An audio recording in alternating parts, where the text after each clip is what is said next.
Hello friends, আমি পিউ। আমার চ্যানেলে আপনাদের সকলকে জানাই অনেক অনেক স্বাগত। ফ্রেন্ডস, আজকের এই ভিডিওতে আমি হাতা কী করে কাটিং করতে হয় সেটি আজকে শেয়ার করব। আর হাতা কাটিংয়ের সঙ্গে হাতাতে যে তালপাট কাটিং করতে হয় সেটিও আজকে খুব সহজ নিয়মের মাধ্যমে শেয়ার করব। তো প্রথমে এখানে একটি কাপড় নিয়েছি, এটি একটি সুতির কাপড়। কাপড়টিকে আমি এখানে ভাঁজ করে রেখেছি এবং এমন করে ভাঁজ করে রেখেছি যাতে এখানে দুটো হাতা কাটিং করা যায়। তো ব্লাউজ বা কামিজ আপনি যেটাই কাটিং করেন না কেন, এই নিয়মটা যদি আপনি মেনে চলেন, অর্থাৎ এই নিয়মের মাধ্যমে যদি আপনি হাতা কাটিং করেন, তাহলে দেখবেন কখনো কোনো সমস্যা হবে না। তো হাতা কাটিং করতে গেলে আমরা প্রথমে একটা সমস্যা হয় যে কত ইঞ্চি চওড়াতে আমরা হাতাটা কাটিং করব। তো তার জন্যই আজকে প্রথমে আগে আমি ঝুলের মাপটা নিয়েছি। ঝুলের মাপ হচ্ছে 6 আর 11 হচ্ছে হাতের মোহরি, অর্থাৎ 6 ইঞ্চি লম্বাতে 11 মোহরি। ঠিক আছে, এটা হচ্ছে হাতের মাপ। লম্বাতে হচ্ছে 6 আর হাতের মোহরি হচ্ছে 11। তো তার জন্য প্রথমে আগে আমাদের ব্লাউজের যে পিছনের পার্টটা থাকে সেটিকে আমাদের আগে নিতে হবে এবং বগলের যে মাপটা থাকে সেই মাপটাকে আমাদের মেপে নিতে হবে। তো কী করে মাপছি বন্ধুরা? প্রথমে আগে ছিটটিকে ভালো করে রেখে ওপর থেকে আমাকে হাফ ইঞ্চি বাদ দিতে হবে। হাফ ইঞ্চি বাদ দিয়ে যেখানে আমার ফিটিংস লাইন হয়েছে এটার ছাতি হচ্ছে 36, অর্থাৎ আমাকে একদম রাউন্ড শেপে এটাকে নিয়ে যেতে হবে, একদম রাউন্ড করে করে ঠিক যেখানে আমার 36 ইঞ্চি মার্ক করা হয়েছে ফিটিংস মাপ, সেখানেই আমাদেরকে নিতে হবে। সেখানে আমাদের এটা হয়েছে 7.5 ইঞ্চি। তো 7.5 ইঞ্চি চওড়াতে আমাদের হাতাটা কাটিং করতে হবে। এরপর আমরা যেটা এক্সট্রা মাপ নেব 1.5 ইঞ্চি 2 ইঞ্চি, সেটা তো এক্সট্রা নিতে হবে, কিন্তু আমাদের এরকম রাউন্ড করে নেওয়ার পর এটা আমাদের বেরিয়েছে 7.5 ইঞ্চি। তো এটাই আমাদের নিয়ে কাটিং করতে হবে। তার জন্য আমি ছিটটিকে প্রথমে আগে ভালো করে ভাঁজ করে নিলাম। ভালো করে ভাঁজ করে নেওয়ার পর আমাকে ঝুলের দিকটাকে আমাকে ক্লিয়ার করে নিতে হবে। প্রথমেই বলি, এই ছিটটা আছে সুতির ছিট। তো সুতির ছিট থাকলে কি হয়, মুখের দিকটা আমাকে অর্থাৎ মোহরির দিকটা আমাকে ভাঁজ করতে হয়। আর এখানে যেহেতু সুতির ছিটটা একটা পাড় লাগানো আছে, জাস্ট একটা ফোল্ড দিলেই আমার হয়ে যাবে, অর্থাৎ আমাকে হাফ ইঞ্চি মতন এক্সট্রা নিতে হবে মুখের মোহরির জন্য। আর এদিকে উপরের দিকে হাফ ইঞ্চি নিতে হবে সেলাই করার জন্য। তো টোটাল আমাকে নিতে হবে 1 ইঞ্চি, অর্থাৎ আমার মুখের মাপ অর্থাৎ লম্বার মাপ ছিল 6। তো টোটাল আমি 1 ইঞ্চি প্লাস করে আমি নিলাম 7 ইঞ্চি। ঠিক আছে, টোটাল আমার মাপ ছিল হচ্ছে 6, তার সঙ্গে 1 ইঞ্চি আমি এক্সট্রা নিলাম সেলাইয়ের মার্জিনের জন্য, দিয়ে টোটাল আমি নিলাম 7 ইঞ্চি। এবার আমি 7 ইঞ্চি লম্বাতে যেখানে আমি ঝুলটা রেখেছি সেখান থেকেই আমি 7.5 ইঞ্চিতে একটা দাগ টেনে নেব। এই দাগটা হচ্ছে আমার ফিটিংস, ঠিক আছে, যেটা আমি নিয়েছিলাম 7.5 ইঞ্চি চওড়া নেওয়ার জন্য, সেই 7.5 ইঞ্চিটাতে আমি দাগ দিয়ে নিলাম। ঠিক আছে, 6 ইঞ্চি লম্বাতে নিয়ে তারপর আমি 7.5 ইঞ্চি নিয়েছি। এবার মুখের মোহরি যেটা আছে, অর্থাৎ হাতাতে যে মোহরিটা সেটা হচ্ছে 11। 11-র অর্ধেক 5.5, আমি 5.5-এ দাগ দিলাম। 5.5 ইঞ্চিতে দাগ দেওয়ার পর আমি 1.5 ইঞ্চি আমি এক্সট্রা নিলাম, এক্সট্রা যে কাপড় রাখা হয় তার জন্য। তো ঠিক আছে,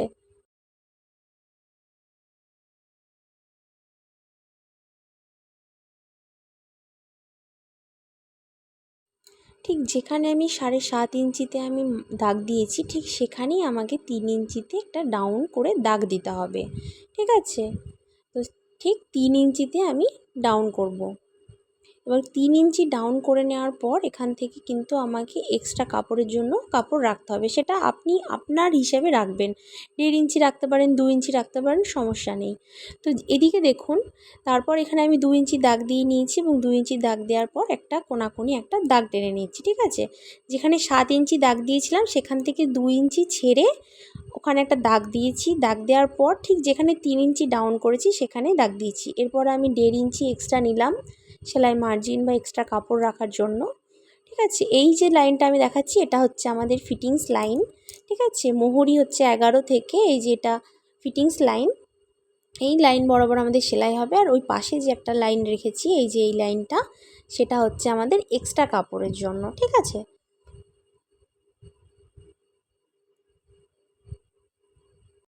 প্রত্যেকটা মাপ কিন্তু আমি একদম সুন্দর করে বুঝিয়ে দিলাম, কোথায় কত মাপ নিয়েছি, কোথায় 3 ইঞ্চি ডাউন করেছি, কোথা থেকে কোন মাপটা আমি অ্যাটাচ করেছি, সমস্তটা কিন্তু আমি একদম সুন্দর করে দেখানোর চেষ্টা করলাম। এরপর এই যে কোনাকুনি লাইনটা নিয়েছি না, এই কোনাকুনি লাইনটার সাথে আমাকে ঠিক একটা এসের মতন একটা শেপ দিয়ে নিতে হবে।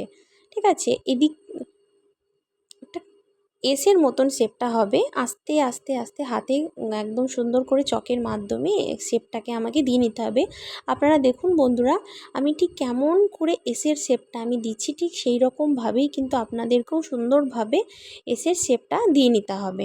তাড়াহুড়ো করলে চলবে না, একদম সুন্দর করে দিতে হবে। যারা নতুন নতুন কাজ শিখছেন তাদের উদ্দেশ্যে বলি যে আপনারা যখন হাতা কাটিং করবেন তখন কিন্তু খুব ধীরে ধীরে করবেন। এরপর আমি যে চক দিয়ে দাগ দিয়ে নিয়েছি সেই দাগ বরাবর আমি কাঁচির সাহায্যে কেটে নেব।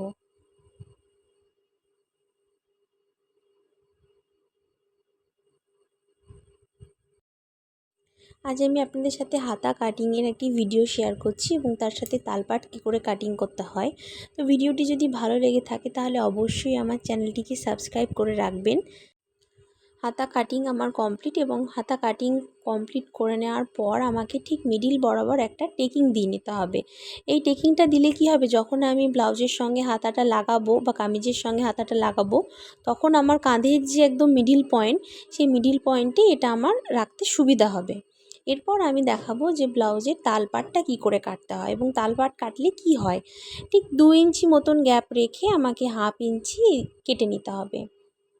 তালপাট কাটা হয় কিন্তু ব্লাউজ বা চুড়িদারের ক্ষেত্রে সামনের দিকে, ঠিক আছে, সামনের দিকে হাতের যে অংশটা থাকে সেদিকেই আমাকে 1/2 ইঞ্চি কেটে নিতে হবে। তো আমি এরকম করে ঠিক 1/2 ইঞ্চি মতন কেটে নিলাম। ঠিক 2 ইঞ্চি ছেড়ে দিয়েই আমি কাটবো। আর যেখানে বগলের কাছে যেখানে ফিটিংস লাইন আছে সেখানে কিন্তু কাটবো না, সেখানে আমার ছিটটা যেমন থাকবে তেমনই থাকবে।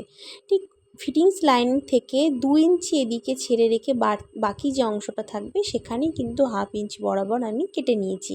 খুব সহজভাবে তালপাটটা কাটা হয়ে গেল এবং দুই দিকেই আমি চক দিয়ে মার্ক করে রাখলাম, কারণ দুটো ছিট আছে তো আমার হাতা লাগানোর সময় কোনো প্রবলেম হবে না। মার্ক করা থাকলে খুব সহজভাবেই আমি সামনের দিকে লাগাতে পারবো। আর এই তালপাটটা কাটার থাকলে কি হয় যে আপনি যখন ব্লাউজ বা চুড়িদার পরবেন তখন দেখবেন বগলের কাছে ফুলে থাকবে না, জিনিসটা একদম ফিটিংস হবে, খুব ভালো লাগবে, একটা মানানসই ব্যাপার হবে। তো আজকে একটা ছোট্ট ভিডিওর মাধ্যমে আমি আপনাদের সাথে হাতা কাটিংয়ের ভিডিওটা শেয়ার করলাম আর তার সাথে তালপাট কী করে কাটতে হয় সেটিও শেয়ার করলাম। তো খুব সহজ একটা নিয়ম, খুব কঠিন নয়। আপনারাও চাইলে এই নিয়মের সাহায্যে হাতা কাটিং করতে পারেন, অর্থাৎ কত ইঞ্চি চওড়াতে কাটবেন সেটি খুব সহজেই জানা যাবে।